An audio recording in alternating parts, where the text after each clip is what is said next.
बिस्मिल्लाहिर्रहमानिर्रहीम। अज़ीज़ तलबा तलबात अस्सलाम वालेकुम। हमारा जो आज का लेक्चर है, हमारा आज का लेक्चर इन्फ्लेशन के हवाले से है। लेक्चर नंबर 2 में हमने इन्फ्लेशन की कुछ चीज़ें डिस्कस की थी डिटेल में हमने। अब हम इन्फ्लेशन पाकिस्तान में जो पर्टिकुलर इन्फ्लेशन है उसके हवाले से कुछ चीज़ें देखेंगे कि पाकिस्तान में इन्फ्लेशन क्यों है, पाकिस्तान में इन्फ्लेशन को कैसे हम कम कर सकते हैं, इसके कॉजेज़ क्या हैं, इसके रिसोर्सेज क्या हैं और किस तरह से हम इसको ख़त्म कर सकते हैं या इसको मिनिमाइज़ कर सकते हैं, उस हवाले से इंशाल्लाह आज हम अपने इस लेक्चर में डिस्कस करेंगे। तो बेटे उसमें हमने सबसे पहले जो लास्ट टाइम हमने बात छोड़ी थी, वो जहाँ पर लेक्चर का ब्रेकअप हुआ था हमारा, उसमें यह था कि how to measure inflation. How to measure inflation में हमने सबसे पहले देखना है कि कितने तरीक़ों से हम इन्फ्लेशन को मेजर कर सकते हैं या पाकिस्तान में ऐसे कौन से तरीके हैं जिनसे इन्फ्लेशन को जो है वो मेजर किया जाता है। तो उसमें जो सबसे पहला जो तरीका है वो है, जो तरीका इसमें कहते हैं वो है CPI कंज्यूमर प्राइस इंडेक्स, दूसरा है होलसेल प्राइस इंडेक्स, तीसरा है सेंसिटिव प्राइस इंडेक्स और चौथा है GDP deflator, gross domestic product deflator. अब हम थोड़ा सा इनको ब्रीफली मैं आपको इनके बारे में बता दूं। जो कंज्यूमर प्राइस इंडेक्स जो है, अब पाकिस्तान में ये सारे के सारे जो मेजर्स हैं ये इन्फ्लेशन को मेजर करने के लिए, उसको एनालाइज करने के लिए हम पाकिस्तान में ये सारे के सारे तरीके इस्तेमाल करते हैं। तो कंज्यूमर प्राइस इंडेक्स क्या होता है? कंज्यूमर प्राइस इंडेक्स स्टूडेंट ये होता है कि 375 जो गुड्स हैं उनकी रिटेल प्राइस जो है वो पाकिस्तान के 35 बड़े शहरों में वो कितनी है, एक खास अर्सा पीरियड, एक खास वक्त में उम्र 1 साल का होता है, वो कितनी रही है, उसमें क्या चेंज आया, उसमें कितना इंक्रीज हुआ, उसमें कितना डिक्रीज हुआ, उसको हम एनालाइज करना, उसको देखना, वो कंज्यूमर प्राइस इंडेक्स कहलाता है। कंज्यूमर प्राइस इंडेक्स बहुत इंपॉर्टेंट है बिकॉज आप देख सकते हैं कि इसमें 375 गुड्स हैं। गुड्स का मतलब क्या है? ऐसी अशिया जो मतलब हमारी ख्वाहिशात को या हमारी ज़रूरियात को पूरा करती हैं, और वो 375 वो अशिया हैं जो बहुत ही ज़रूरी हैं हमारी एग्जिस्टेंस के लिए, हमारी लाइफ के लिए, हमारी ज़िंदगी को अच्छा बनाने के लिए। तो उनको एनालाइज करना, उनको देखना, ये कहलाता है कंज्यूमर प्राइस इंडेक्स। अब इसमें थोड़ा सा उसमें डिटेल बताई हुई है, आप इसकी डेफिनेशन बुक में मौजूद है, आप पढ़ सकते हैं। The price index analyse the cost of living of urban consumers.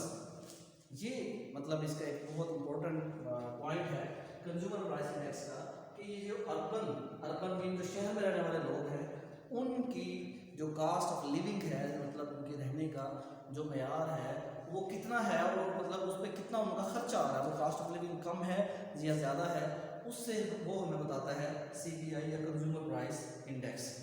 Student उसके बाद बस ये मुख्तसर से इसका ताल्लुक, उसके बाद है wholesale price index. Wholesale price index जो है, आप जैसे इसका नाम से ज़ाहिर हो रहा है। अब थोड़ा सा पिछले बात मैं आपको बता रहा था, रिटेल जो प्राइसेस होती है इन अशिया की, उनकी हम बात करें। अब रिटेल प्राइस क्या होती है स्टूडेंट? रिटेल प्राइस जो है ऐसी प्राइस को कहा जाता है जो प्रोड्यूसर से कंज्यूमर को दी जाती है। वो कौन सी होती है? जैसे आप बाजार से कोई भी प्रोडक्ट खरीदते हैं, कोई भी आप चीज़ खरीदते हैं, साबुन खरीदते हैं, शैम्पू खरीदते हैं, तो उसके ऊपर ना एक प्राइस लिखी होती है कि ये 190 की है। तो 190 की जो सजेस्टेड प्राइस होती है ये किसकी तरफ से होती है? ये प्रोड्यूसर की तरफ से होती है, जिसको उसने आगे फरोख्त करना है, उसको आगे उसने बेचना है, उसको हम रिटेल प्राइस कहते हैं। तो उसे हम यूं डिफाइन करते हैं। रिटेल प्राइस जो है, retail price is suggested by sellers from producers.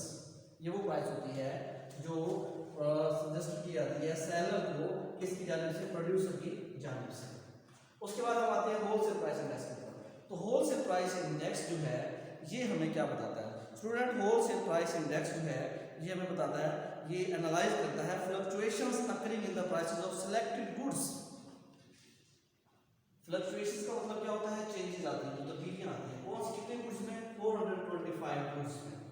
उनके प्राइस में जो चेंज आता है, जो तब्दीली आती है, उसका जो इफेक्ट पड़ता है किस पर? With wholesale and primary market. मतलब वो जो 425 गुड्स हैं उनका जो होलसेल मार्केट है उसका, और जो प्राइमरी मार्केट है, प्राइमरी मार्केट क्या है?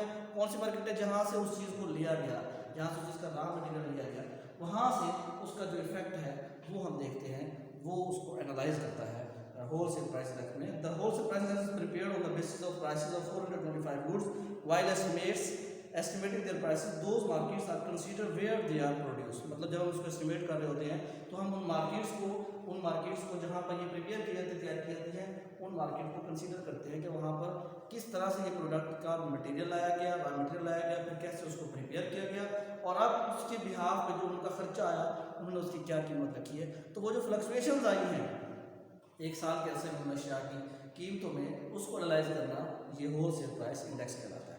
स्टूडेंट उसके बाद है sensitive price index. Sensitive price index क्या होता है? ये 53 एसेंशियल गुड्स होती हैं। 53 एसेंशियल गुड्स। और 53 एसेंशियल गुड्स कौन सी 53 एसेंशियल गुड्स हैं? ये वो 53 एसेंशियल गुड्स हैं जो कि एक मिनिमम आपका स्टैंडर्ड ऑफ लिविंग जो है उसको मेंटेन रखने के लिए इंतहाई ज़रूरी होती हैं।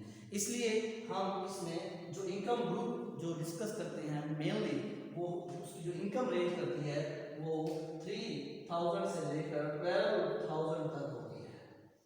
उसकी जो इनकम रेंज करती है ये वो लोग होते हैं ये जो जिनकी आमदनी 3,000 से 12,000 के दरमियान में होती है। और वो कौन सी शाह होती है? वो मेनली वो 53 गुड्स होती हैं जिनके बगैर ज़िंदगी का गुजारा मुमकिन नहीं होता।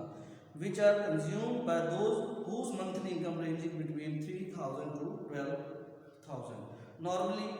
अब ये हम normally to measure inflation CPI is used. आमतौर पर जो है हम जो इस्तेमाल करते हैं इन्फ्लेशन को मेजर करने के लिए जो पैमाना है हम इस्तेमाल करते हैं वो है जो CPI कंज्यूमर प्राइस इंडेक्स। इस पर मैं बता चुका हूँ। अब इसमें एक और टॉपिक में दिया हुआ है GDP डिफ्लेटर, उसने इसको आगे डिफाइन नहीं किया हुआ आपकी इस बुक में, तो उसमें मैं थोड़ा सा बता दूं कि GDP डिफ्लेटर क्या होता है। Gross domestic product. Gross domestic product क्या होती है? It is a product that is produced in a country by using its own resources in a year. एक साल के अरसे में कोई मुल्क अपने मुल्क की रिसोर्सेज को इस्तेमाल करते हुए जो भी अशाओ की माल प्रोड्यूस करता है उसे हम कहते हैं ग्रॉस डोमेस्टिक प्रोडक्ट। अपने मुल्क के अंदर रहते हुए जो प्रोड्यूस करते हैं। अब इससे इस जो GDP डिफ्लेटर होता है ये क्या होता है? GDP डिफ्लेटर एक और चीज़ है। GDP डिफ्लेटर हमें ये बताता है कि आपके मुल्क में इन्फ्लेशन की क्या रेशो है, आपका इन्फ्लेशन बढ़ रहा है, कम हो रहा है, कितना है, वो भी हमें बताता है। वो कैसे पता लगता है? वो हमें पता लगता है इस फार्मूले से। फार्मूला क्या है? Nominal GDP over real GDP multiplied by 100। अब नॉमिनल GDP क्या होगी स्टूडेंट? नॉमिनल GDP बहुत आसान सा है। नॉमिनल GDP नॉमिनल GDP को हम यूँ डिफाइन करते हैं कि nominal GDP mean in term of money value of goods and services produced in a year. मतलब एक साल के अरसे में जो भी मुल्क के अंदर अशिया और खिदमत पैदा हुई हैं, प्रोड्यूस हुई हैं, उनकी क्वांटिटी को जब हम उनकी प्राइस के साथ मल्टीप्लाई कर देते हैं, से कि हमारे मुल्क में जो है वो 10 पेंसिलें प्रोड्यूस हुई हैं, तो 10 पेंसिलें ये हमारी क्या है? रियल GDP है। हम इसको मल्टीप्लाई जब करते हैं 10 के साथ तो 100 हमारा जवाब आ गया। तो 100 क्या है? ये उसकी नॉमिनल GDP हो गई है, उसकी नॉमिनल प्राइस है, मतलब जो पैसों की सूरत में ज़ाहिर हो रही है। और रियल में GDP जिसको उसके ऊपर डिवाइड किया गया वो क्या है? उसकी रियल में क्वांटिटी है कि वो कितनी आई है, उसको मल्टीप्लाई में 100 करते हैं तो हमारे पास जो है वो GDP डिफ्लेक्ट आ जाता है। अब इसी को उन्होंने डिफाइन किया हुआ है। It is a measure of the level of prices of all new domestically produced final goods and services in an economy in a year. क्या मतलब होता है इसका? कि एक साल के अरसे में जो भी नई चीज़ें कोई इकोनॉमी प्रोड्यूस करती है उनका जो प्राइस लेवल होता है, it is the measure of the level of prices of all domestically produce. Domestically का जिक्र इसलिए आ रहा है कि मुल्क की रिसोर्सेज को इस्तेमाल करके जो हम अशिया और खिदमत एक साल के अरसे में प्रोड्यूस करते हैं वो इसमें शामिल होती हैं।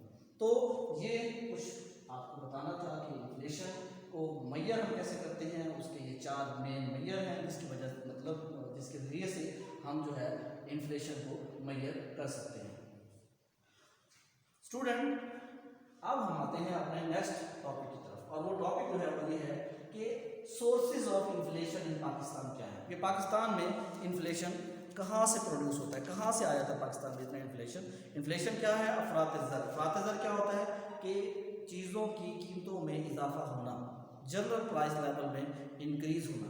आप देख सकते हैं, आप इसको कैसे मतलब समझ सकते हैं, मिसाल के तौर पे आप देख सकते हैं कि आज से 5-10 साल पहले आप बाज़ार से चीनी जो है वो 15 रुपये किलो या 20 रुपये किलो लाते थे या 40 रुपये किलो लाते थे, आज हमें वो 80 रुपये किलो मिल रही है। इसी तरह घी है तो उसे आप देख सकते हैं कि वो पहले 100 रुपये किलो तो आज हमें वो 200 रुपये किलो मिलता है। इसका मतलब है कि 2015 से 2020 के बिटवीन घी की जो कीमत है उसमें 100% इजाफा हो गया। क्या मतलब 100% उसकी कीमत ज़्यादा होगी। पहले 50 रुपये का किलो था या 100 रुपये किलो था, वो हमें 200 रुपये का किलो मिलता है।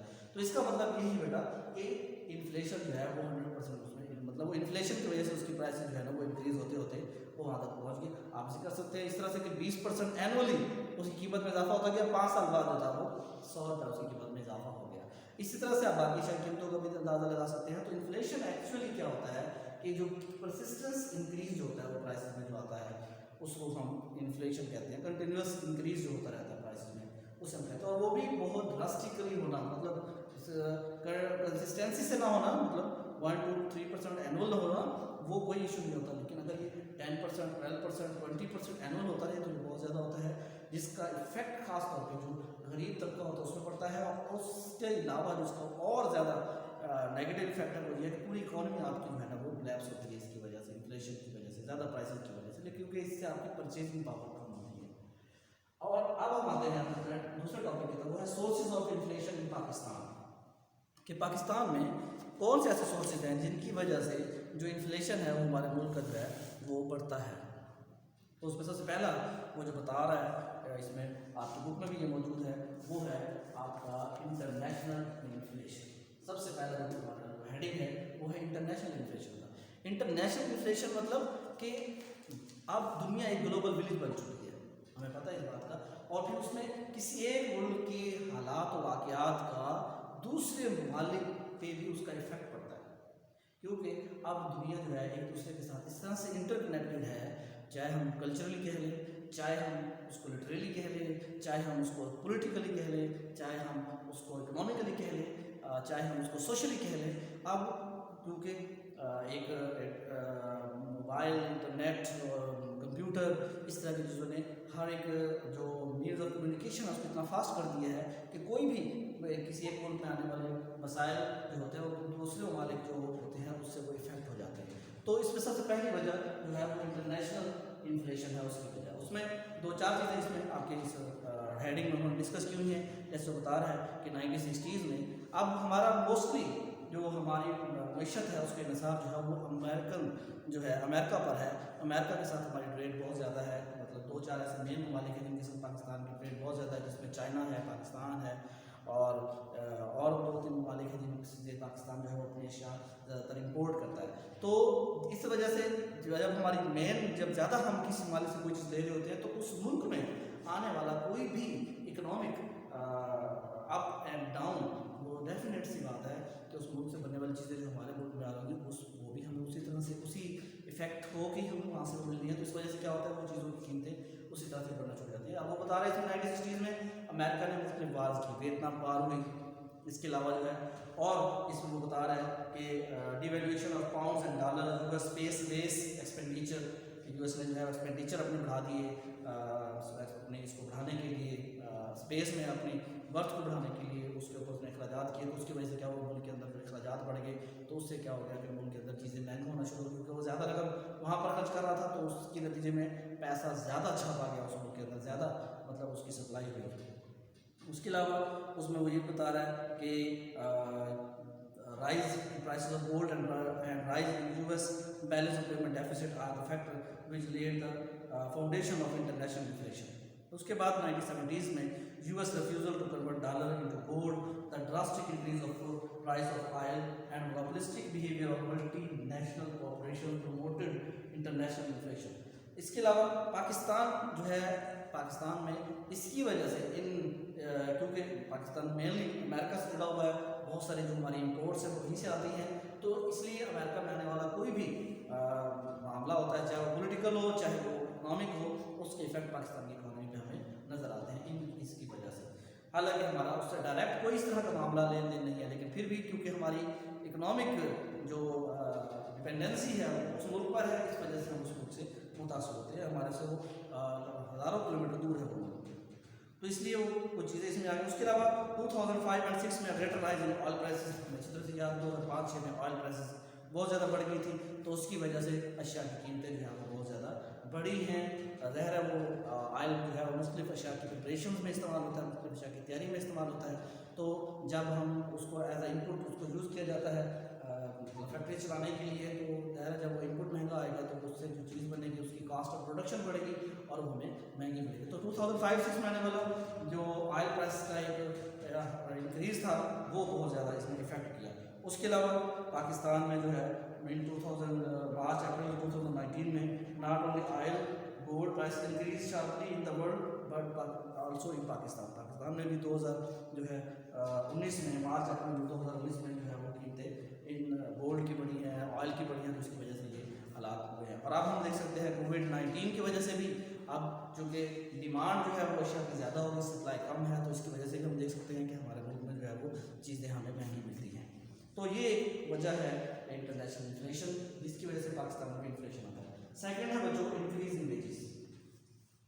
डेफिनेट सी बात है, जब हमें बाजार से मार्केट से जो चीज़ें हम परचेज करते हैं वो हमें महंगी मिलती हैं, उनके महंगे होने की वजह से अब हमारे लिए क्या प्रॉब्लम है, अब वो महंगी हो रही है तो हमारी जो कि हमारी वेज कम है, हम मजदूरी करते हैं, हम काम करते हैं, हम जॉब करते हैं, तो हम उसको ख़रीद नहीं सकते, वो चीज़ हमारी पहुँच से बाहर हो जाती है। मिसाल के तौर पर 10,000 रुपये तनख्वाह है केस और घी की कीमत जो है 50 रुपये है, तो मैनेज कर रहा था। अब घी की कीमत 100 रुपये हो गई, मेरी तनख्वाह 10,000 रुपये है, तो डेफिनेटली मेरे लिए तो मसाइल है ना, क्या मेरी जो क़ुव्वत ख़रीद है वो तो कम हो चुकी चीज़ों की कीमतें बढ़ने की वजह से। तो इसके नतीजे में क्या होता है कि ट्रेड यूनियंस, पॉलिटिकल प्रेशर पड़ता है, तो उसके नतीजे में क्या होता है कि अशिया की जो बिल मालकान होती हैं उनको कीमतें बढ़ानी पड़ती हैं। अब वो कीमतें तो बढ़ा रहे हैं, लेकिन क्या कीमतें बढ़ाने के साथ जो वर्कर है उसकी प्रोडक्टिविटी इंक्रीज़ हुई है? प्रोडक्टिविटी क्या होती है कि वो उसके काम करने की सलाहियत में इंक्रीज़ हुआ, वो तो नहीं इंक्रीज़ होता ना।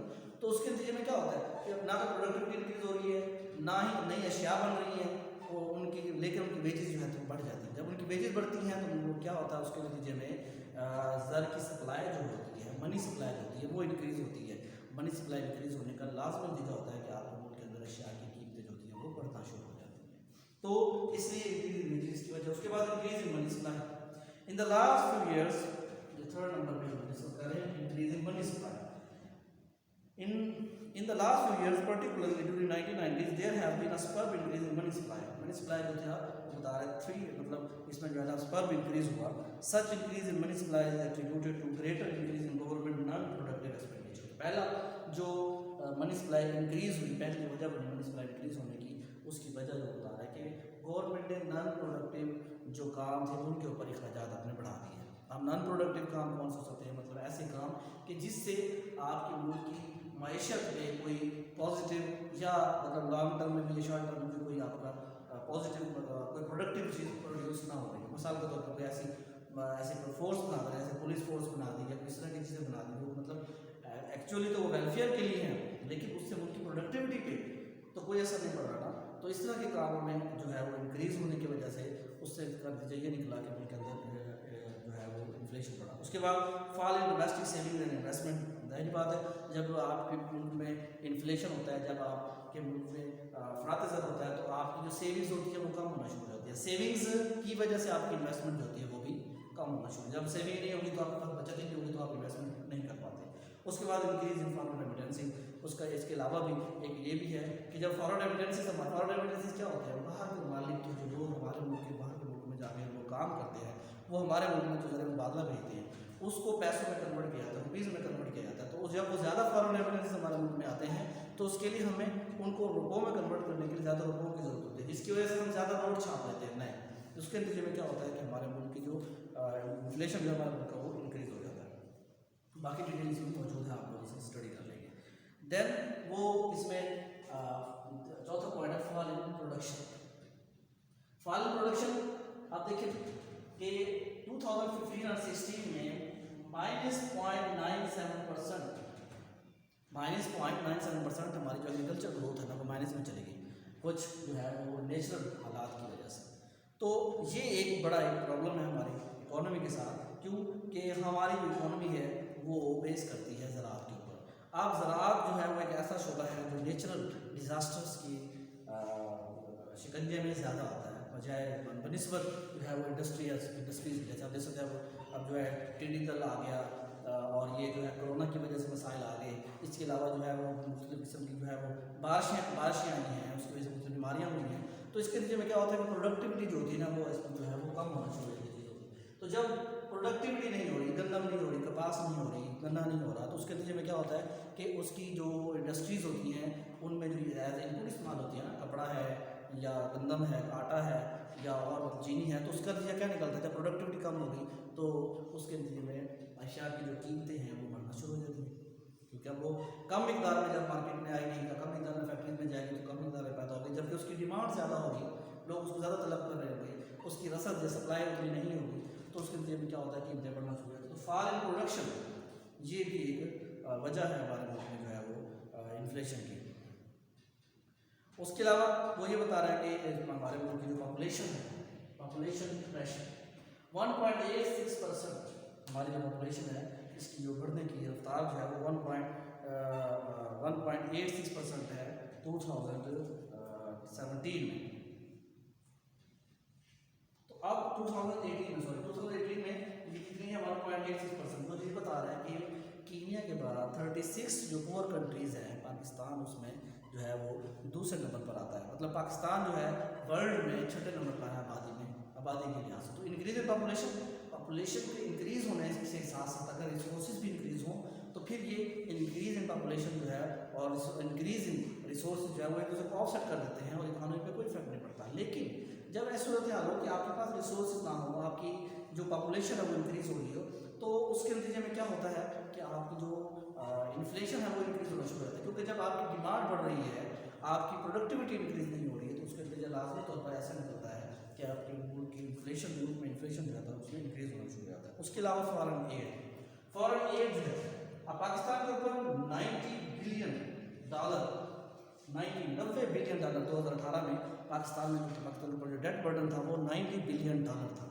तो उसका जब असल में जो बाहर से हमें दाल दी जाती है वो इसलिए दी जाती है कि हम अपने मुल्क में ऐसी जगहों पर ऐसे प्रोजेक्ट लगाएं कि जिससे मैक्सिमम लोगों को रोज़गार मिले।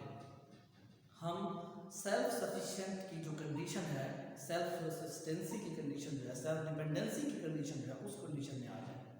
लेकिन हमारे साथ बदकिस्मती से ऐसा होता है कि हमारे मुल्क में जो भी एड आती है वो पॉलिटिकल रिलेशनशिप के बिहाफ पे आती है और फिर उसको वो नॉन प्रोडक्टिव कामों के लिए ज़्यादा दी जाती है, जबकि प्रोडक्टिव कामों के लिए जो है वो कम दी जाती है। और फिर अगर प्रोडक्टिव कामों के लिए दी जाती है तो वो लॉन्ग टर्म के जो प्रोजेक्ट होते हैं उनके लिए दी जाती है, जैसे डैम बनाना, जैसे इस तरह के बड़े बड़े प्रोजेक्ट बनाना कि जिस पे लंबी इन्वेस्टमेंट हो और उसके बाद जाकर कहीं उससे आउटपुट आना शुरू हो जाती है।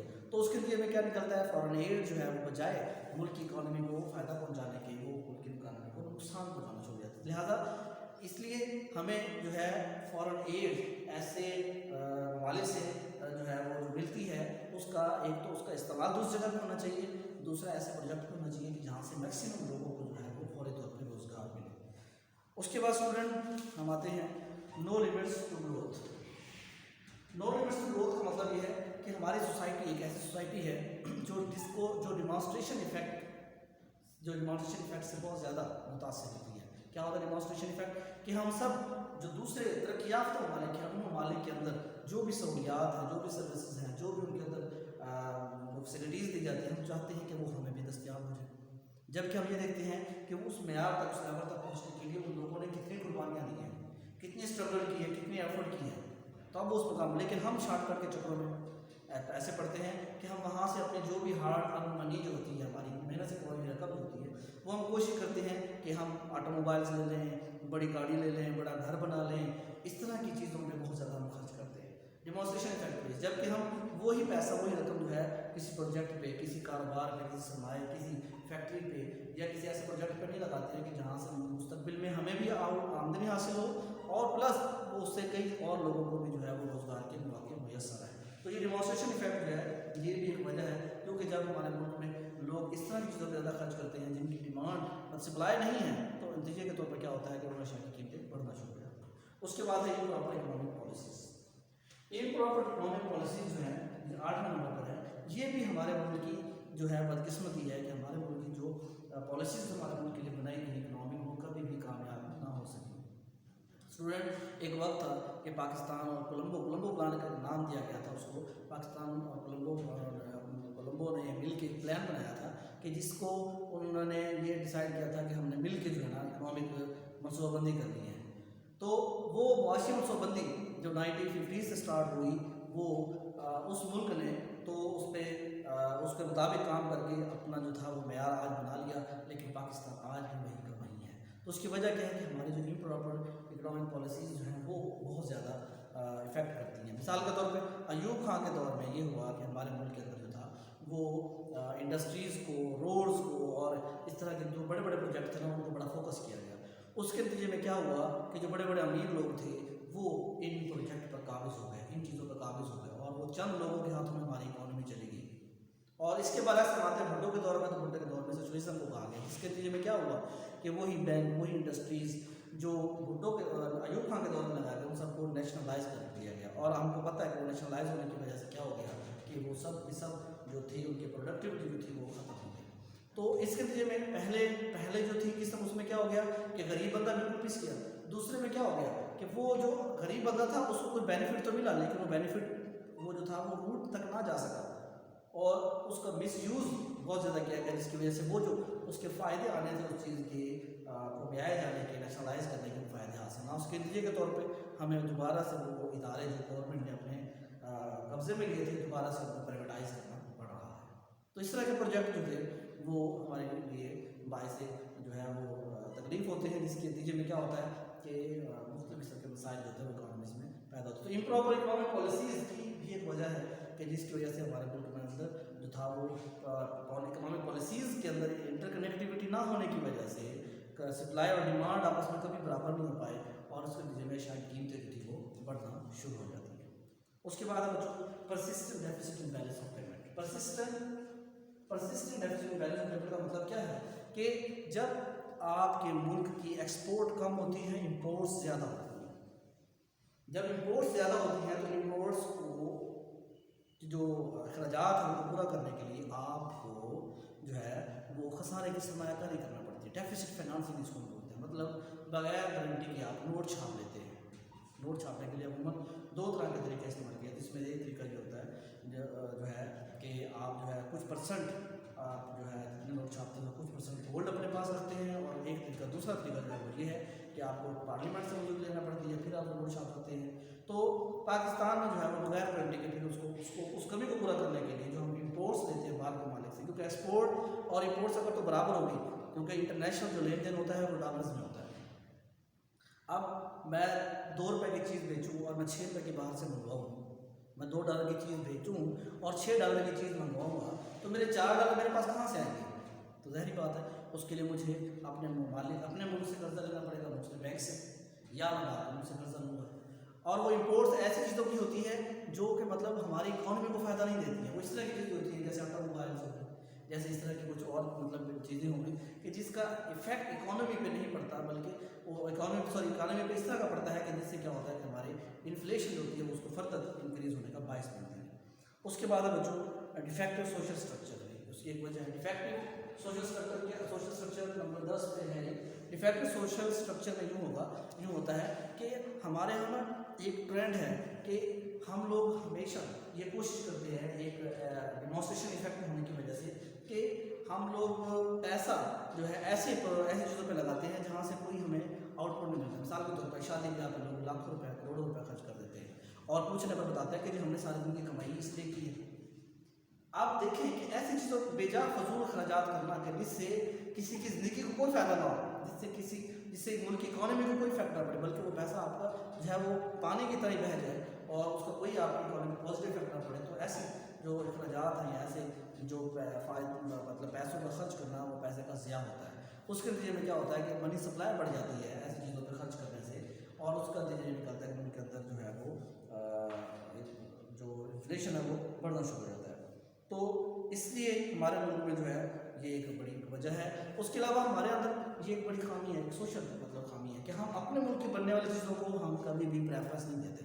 हम मार्केट में जाते हैं, बाज़ार में जाते हैं, तो अगर हमें पाकिस्तानी एक शैम्पू उठा के दिया जाए और एक फॉरेन शैम्पू उठा के दिया जाए तो हम फौरी तौर पर जो है फॉरेन शैम्पू जो है उसको परचेज़ करेंगे। क्या वजह? क्योंकि हम उस पर एतमाद करते हैं और उसको उठा लगे वो बाहर के मुल्क से चीज़ आई है, वो इतनी महंगी चीज़ आई है, हम उसको प्रेफरेंस दे रहे हैं। अपने मुल्क की चीज़ों को हम प्रेफरेंस नहीं देते हैं। तो ज़रूरत इस बात की है कि हम अंदर पैट्रियटिज्म पैदा करें, अपने मुल्क की चीज़ों को इस्तेमाल करें।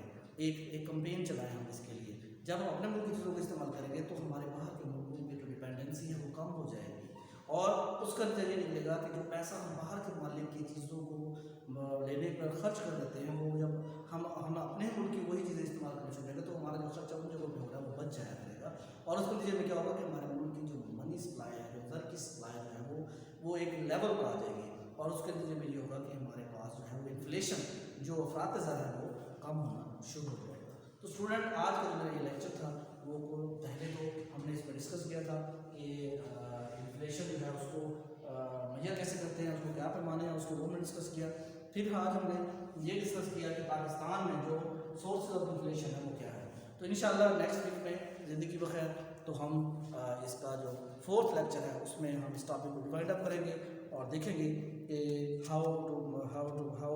How many measures can be taken to control inflation in Pakistan, and what are the measures that government has taken to control inflation। इसको हम इंशाल्लाह डिटेल में डिस्कस करेंगे। और उसके बाद जो नेक्स्ट टॉपिक है वो हमारा है sudden feature of foreign trade sector of Pakistan, कि फॉरेन ट्रेड जो हम बाहर के मुल्क से करते हैं उसके क्या खसूसियात हैं, उसके क्या फ़ायदे हैं, वो किस तरह से हमें फ़ायदा दे रहा है और किस तरह से हमारे लिए उसमें बेनिफिशियल चीज़ें हैं, वो भी हम इंशाल्लाह अगले लेक्चर में उसको डिटेल में डिस्कस करेंगे। तो डियर स्टूडेंट, ये मेरा लेक्चर आज का जो है वो अपने अख्ताम को पहुंच रहा है। इसके साथ ही मैं आपको ये बता दूं कि मैंने आपके लेक्चर 1 और 2 के साथ कुछ रीडिंग्स भेजी थी, वो पाकिस्तानी इकॉनमी के हवाले से थी। एक में जो था वो मई के महीने का अपडेट थी कि मुख्तलिफ जो सेक्टर्स हैं इकॉनमी के, जैसे एजुकेशन है, इंडस्ट्री है, एग्रीकल्चर है, एंड टैक्स है, and many others sectors of the economies हैं, उनके अंदर जो इस मंथ में जो ग्रोथ हुई है, जो चेंज हुई है, जो तब्दीली है, उसके अंदर एक तो उसके लेटेस्ट फिगर उसमें दिए गए हैं। उसके बाद 2018-19 का जो बजट था उसमें जो पूरे मुल्क की इकॉनमी 2018-19 में रही है, क्या रही है, कितने मतलब हमारे मुल्क के अंदर नई चीज़ें डेवलप हुई हैं, नई बनी हैं, और क्या हमारे मुल्क में इन्फ्लेशन रेट रहा, एजुकेशन का सेक्टर कैसा रहा, ज़राअत का सेक्टर कैसा रहा, सनत का सेक्टर कैसा रहा, माहीगिरी का सेक्टर कैसा रहा, और इंश्योरेंस का सेक्टर कैसा रहा, और बहुत सारे जो सेक्टर्स हैं, डिपार्टमेंट हैं गवर्नमेंट के, उनकी क्या उसमें ग्रोथ रही है वो उसमें बताया गया। तो वो आपने डिटेल में जस्ट पढ़ना है, लेकिन आपने जो असाइनमेंट तैयार करनी है वो असाइनमेंट मैं आपके ज़िम्मे लगा रहा हूँ। छोटी सी सा आपने असाइनमेंट तैयार करनी है, और वो आपने मुझे हार्ड कॉपी में या PDF में भी मुझे वो कर सकते हैं, मतलब मुझे आप भेज सकते हैं। उसमें आपने जो एजुकेशन का सेक्टर है, सिर्फ एजुकेशन का सेक्टर, वो जो मई वाला जो अपडेट है उसमें जो बताई गई है एजुकेशन सेक्टर में, वो आपने उसको और जो ओवरव्यू ऑफ द इकोनॉमी के अंदर एजुकेशन सेक्टर के हवाले से जो चीज़ें बताई गई हैं उनको स्टडी करके आपने अपने अल्फाज में लिख के वो मुझे आपने सेंड करना है अगले लेक्चर से पहले स्टूडेंट। और आप बाकी लेक्चर भी तो जो है वो ध्यान से लिया करें। इन लेक्चर की बेसिस पे ही आपके पेपर होने हैं, और इन लेक्चर की बेसिस पे ही आपके आगे जो है वो आप अगले सेमेस्टर में जाएंगे। तो ये ऑनलाइन लेक्चर आपके लिए बहुत इंपॉर्टेंट है। इन लेक्चर्स को आप मिस मत कीजिए, इनका एक रिकॉर्ड भी अपने पास रखिए, अपने तमाम फ्रेंड्स को भी बताइए कि इनका रिकॉर्ड मेंटेन रखें अपने पास, ताकि जब ज़रूरत पड़े तो आप आसानी के साथ वो लेक्चर उठा कर उसको सुन सकें और उसको समझ सकें। अल्लाह ताला आप सबको अपने ज़ुबान में रखे, अल्लाह ताला आप सबको नेक बनाए, और अल्लाह ताला आप सबके वालिदैन को